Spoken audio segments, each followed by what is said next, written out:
नमस्कार। आज है दिसंबर की 26 तारीख, दिन सोमवार। बिहार की खबरों के साथ मैं हूँ पंकज फिरदौसी। सुनिए पहले मुख्य समाचार। आज थम जाएगा दूसरे चरण के निकाय चुनाव का प्रचार। सीएम नीतीश कुमार ने कहा कि बिहार में कोविड के कोई केस नहीं, लेकिन सभी अलर्ट रहें। और बिहार में सभी स्कूल 8वीं तक की कक्षाएं 31 तारीख तक हुई बंद। उत्तर भारत में हो रहे बर्फबारी की वजह से इसका असर पड़ा बिहार में 28 तारीख से शीतलहर चलने की संभावना। और जानेंगे बिहार के खेल के समाचार भी। अब समाचार विस्तार से। प्रदेश में नगर निकाय चुनाव के दूसरे चरण में 68 नगर निकायों में होने वाले चुनाव प्रचार प्रसार को सोमवार को शाम 5 बजे थम जाएगा। मतदान कड़ी सुरक्षा व्यवस्था के बीच 28 दिसंबर को सुबह 7 बजे से शाम 5 बजे तक होगा। मतगणना 30 दिसंबर को सुबह 8 बजे तक होगी। इस चरण में पटना नगर निगम सहित 17 नगर निगम, 2 नगर परिषद और 49 नगर पंचायतें शामिल हैं। राज्य निर्वाचन आयोग ने संबंधित जिलाधिकारी सह जिला निर्वाचन पदाधिकारी और पुलिस अधीक्षक को प्रचार समाप्त होते ही छापेमारी अभियान तेज करने का निर्देश दिया है। आयोग ने कहा कि इस चरण में 61.94 लाख मतदाता अपने मताधिकार का प्रयोग करेंगे। कुल 1665 पदों के लिए चुनाव कराए जाएंगे, जिसमें वार्ड पार्षद के 1529, उप मुख्य पार्षद के 68 और मुख्य पार्षद के 68 पद शामिल हैं। इस चरण में कुल 11,127 उम्मीदवार मैदान में हैं, जिसमें से कुल 5,154 पुरुष और 5,973 महिला उम्मीदवार मैदान में हैं। मुख्यमंत्री नीतीश कुमार ने चीन के बाद दुनिया के कई देशों में एक बार फिर कोरोना के पांव पसारने के उत्पन्न आशंकाओं के बीच रविवार को फिर से सभी से अलर्ट रहने की अपील की है। नीतीश कुमार आज पूर्व प्रधानमंत्री रतन स्वर्गीय अटल बिहारी वाजपेयी की जयंती पर उन्हें श्रद्धांजलि अर्पित करने के बाद पत्रकारों से बात कर रहे थे। मुख्यमंत्री ने कहा कि हम लोगों के यहाँ कोरोना की सक्रिय मामले शून्य पर पहुँच गए हैं। जबकि कोरोना शुरू हुआ है, हम लोग कोरोना की लगातार जांच करा रहे हैं। हम लोगों से ही शुरू से ही अलर्ट रहे हैं। कोरोना जांच और टीकाकरण दोनों कराते रहते हैं।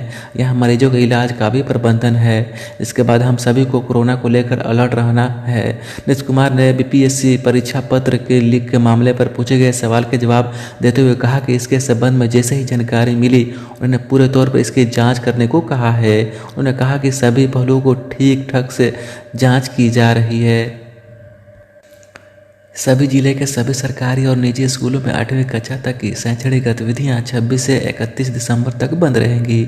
इस आशय का निर्देश जिलाधिकारी ने जारी किया है। जिलाधिकारी डॉक्टर चंद्रशेखर सिंह और की ओर से रविवार को जारी विज्ञप्ति में कहा गया है कि जिले में गिरते तापमान और विशेष रूप से सुबह के समय अधिक ठंड के कारण बच्चों के स्वास्थ्य और जीवन पर प्रतिकूल प्रभाव पड़ने की संभावना को देखते हुए सभी सरकारी और निजी स्कूलों में 8वीं तक की सभी कक्षाओं को शैक्षणिक गतिविधियाँ 26 से 31 तारीख तक बंद रहेगी। वहीं बिहार में मौसम का बदलाव असर दूसरे दिन भी रहा। रविवार को पटना समेत कई जिले में धूप देर से निकली। अधिकतर शहरों के न्यूनतम और अधिकतम तापमान में बढ़ोतरी होने से ठंड में थोड़ी राहत जरूर मिली है। बिहार में मौसम में बदलाव का असर दूसरे दिन भी रहा है। दिन भर सूरज और बादलों के बीच आंख मिचौली जारी रही। 1-2 को छोड़कर सुबह के अधिकतर शहरों के न्यूनतम और अधिकतम तापमान में बढ़ोतरी होने से ठंड में राहत मिली है। राज्य भर में किसी भी शहर का न्यूनतम तापमान 10 डिग्री से नीचे नहीं रहा है। वहीं दूसरी ओर दृश्यता बेहतर होने की वजह से सुबह में विमान समय पर आए। हालांकि दोपहर और शाम में आने वाले आधा दर्जन विमान लेट भी रहे। राजधानी समेत आधा दर्जन ट्रेनें भी विलंब से पहुंची हैं। मौसम पूर्वानुमान में बताया गया है कि राज्य भर में न्यूनतम तापमान अगले 2 दिनों तक विशेष बदलाव के आसार नहीं है।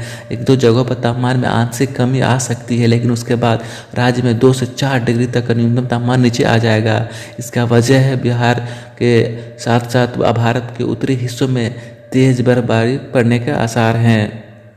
कुछ जगहों पर मौसम विभाग के अनुसार बंगाल की खाड़ी में विकसित प्रतिवाक चक्रवात के चलते प्रभाव में सुबह में नमी वाली हवाएं चलेंगी। साथ ही पछुआ हवाओं का प्रभाव होने से शुष्क और नमी वाली हवाओं का मिलन भी हो रहा है।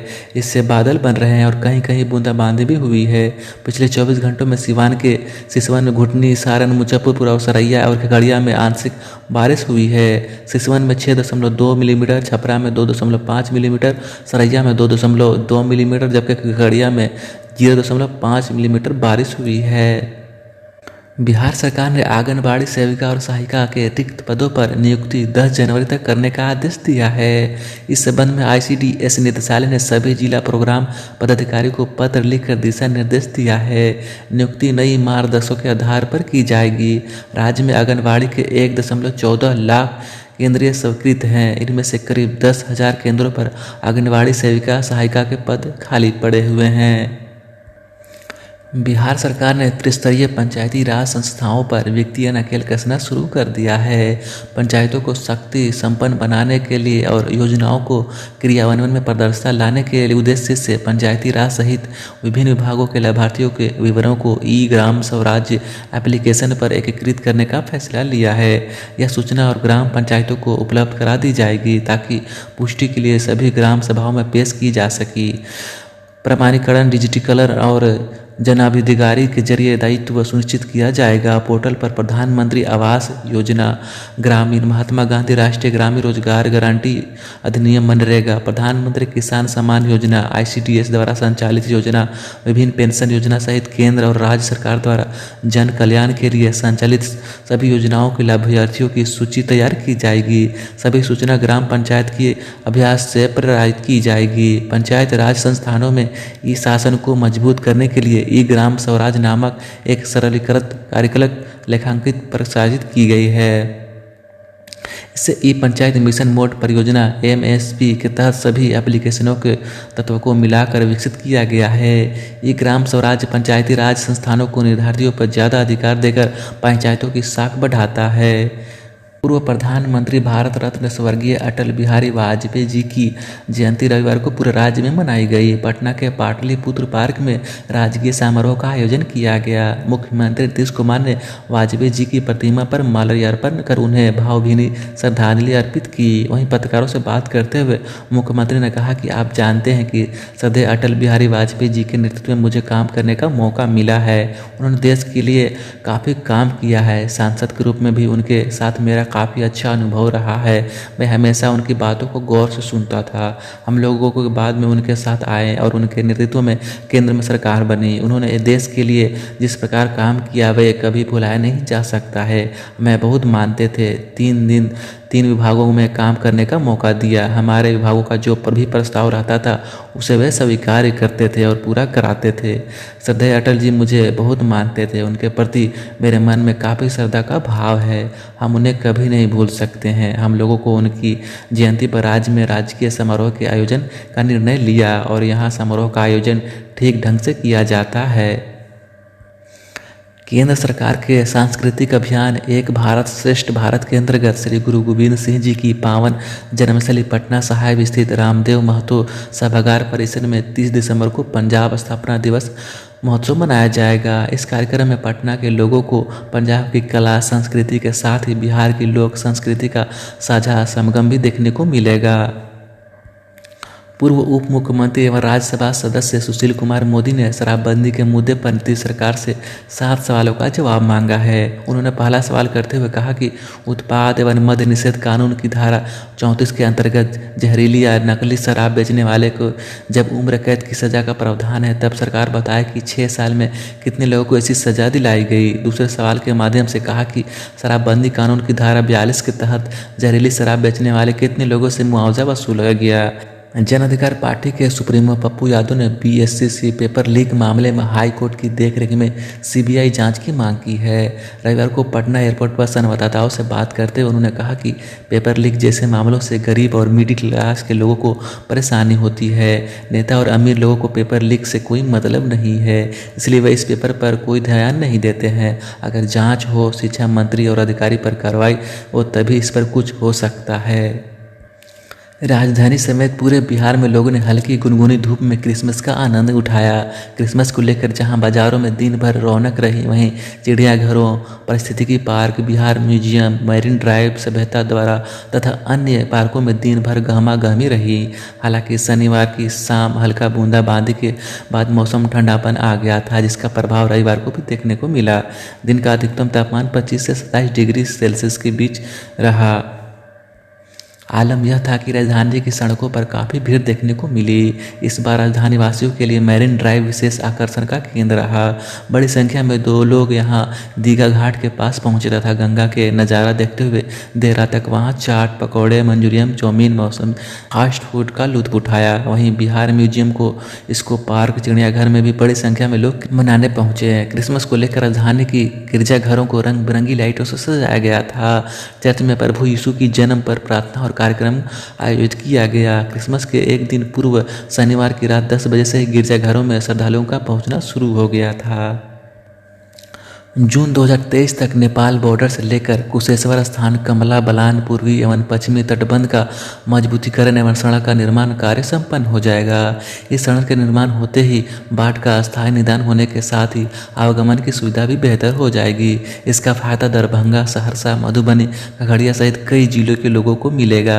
ये बातें डुमरी रोड जेरमाइल में सुपौल बस पड़ाव का उद्घाटन करते हुए जल संसाधन एवं सूचना संपर्क मंत्री संजय झा ने कही। इस मौके पर रविवार को मंत्री श्री झा ने फीता काटकर बस पड़ाव का शुभारंभ किया। साथ ही ग्रामीणों के क्षेत्र से विकास के लिए हर संभव मदद करने की बात कही।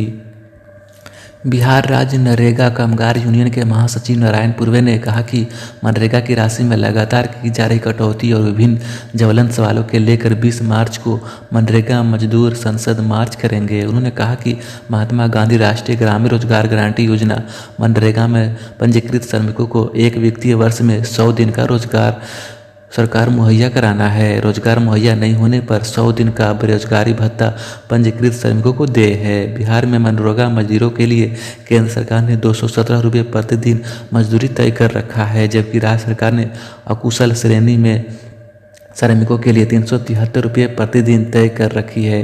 बिहार में मनरेगा श्रमिकों को साल में 100 दिन रोजगार उपलब्ध नहीं होता है, उनका मजदूरी बकाया रह जाता है। इसी के कारण मद्देनजर मनरेगा में पंजीकृत सभी कामगारों को 100 दिन के गारंटी रोजगार मुहैया कराने, रोजगार नहीं देने पर विशेष जीवन यापन भत्ता देने, मनरेगा श्रमिकों को 600 रुपये प्रतिदिन की दर से प्रश्रमिक देन, पेंशन, विकलांगता पेंशन, पारिवारिक पेंशन, मातृत्व लाभ, दुर्घटना व मुआवजा, चिकित्सीय प्रावधान हेतु मनरेगा कल्याण बोर्ड गठित करने और साल में 200 दिन रोजगार उपलब्ध कराने की मांग को लेकर संसद मार्च आयोजित किया जाएगा।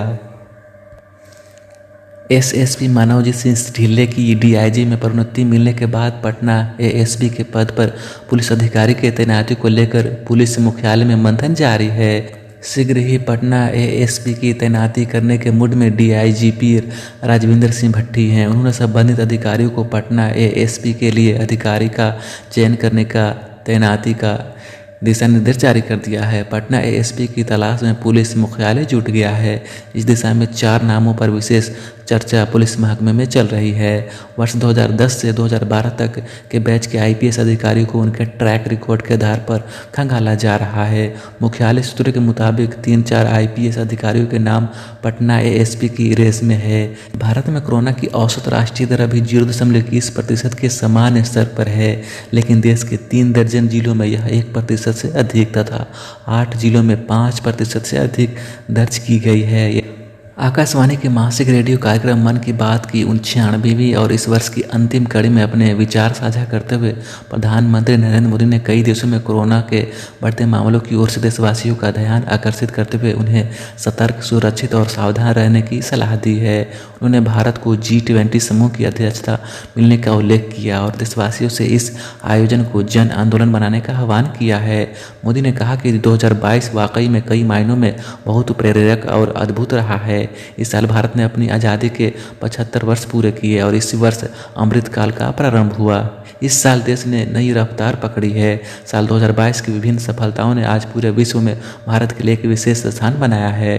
2022 यानी भारत द्वारा दुनिया की 5वीं सबसे बड़ी अर्थव्यवस्था बनने का मुकाम हासिल करना, भारत द्वारा 20 करोड़ कोरोनाधारी टीके देने के अविश्वसनीय आंकड़े को पार करना और भारत द्वारा निर्यात का $400 अरब का जादुई आंकड़ा पार करना जाना है। प्रधानमंत्री ने कहा कि वर्ष 2022 में जन जन ने आत्मनिर्भर भारत के संकल्प को अपना देश के लिए मनाया है। देश के पहले स्वदेशी विमान वाहक पोत INS विक्रांत का स्वागत किया है।